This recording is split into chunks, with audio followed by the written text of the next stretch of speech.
एक unelected bureaucracy decide कर रही है कि ये शहर कैसे चलेगा, कि ये सरकार कैसे चलेगी, कि अब नेशनल सिविल सर्विसेज अथॉरिटी, जिसकी बैठक के लिए अरविंद केजरीवाल की सरकार ने कोऑर्डिनेशन मैकेनिज्म बनाया कि दिल्ली की जनता के काम ना रुकें, ये जानते हुए कि भी वो गैर कानूनी है वो अथॉरिटी, उसको चैलेंज किया हुआ है।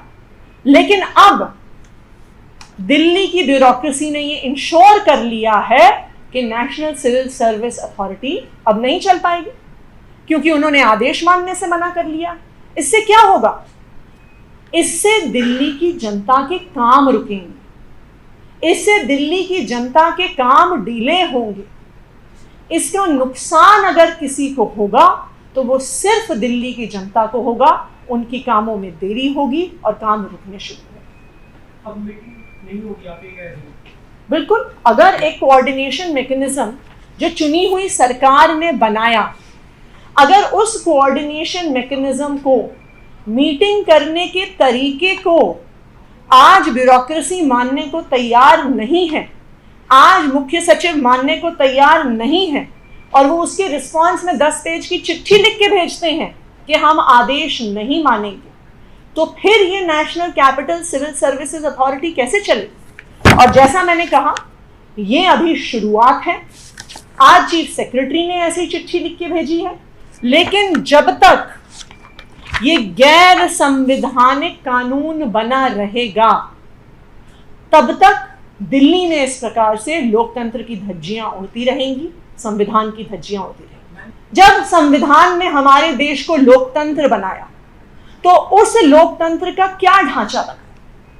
संविधान ने यह ढांचा बनाया कि देश की जनता या दिल्ली की जनता या किसी भी राज्य की जनता अपने प्रतिनिधि चुन के भेजेगी, उनको विधानसभा भेजेगी।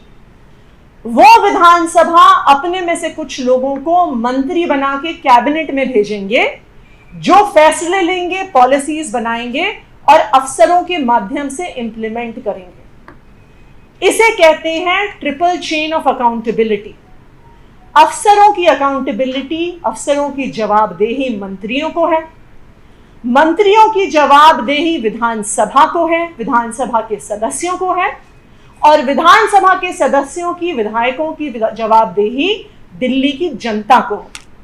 लेकिन जब अफसर चुनी हुई सरकार के मंत्री का आदेश मानने से मना कर देते हैं, तो लोकतंत्र में जवाबदेही खत्म हो जाती है। और इसी के बारे में सुप्रीम कोर्ट ने अपनी कॉन्स्टिट्यूशन बेंच में इस ट्रिपल चेन ऑफ अकाउंटेबिलिटी के बारे में बहुत स्पष्ट आदेश दिया, और मैं उसका पैरा 106 और 107 आपको पढ़ के सुना रही हूं। सुप्रीम कोर्ट के यूनानिमस ऑर्डर, कॉन्स्टिट्यूशन बेंच के 11 मई की यूनानिमस ऑर्डर में उन्होंने कहा, civil service officers thus are accountable to the ministers of the elected government under whom they function. Ministers are in turn accountable to the parliament, or as the case may be, the state legislatures.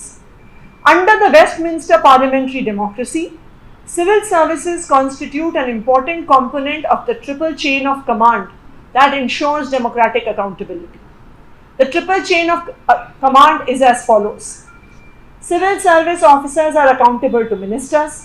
Ministers are accountable to the parliament or legislature, and the parliament or legislature is accountable to the electorate. और फिर उससे भी ज्यादा जरूरी, supreme court ने क्या चेतावनी दी? Para 107 में सुप्रीम कोर्ट ने कहा, an unaccountable civil service may pose a serious problem of governance in a democracy.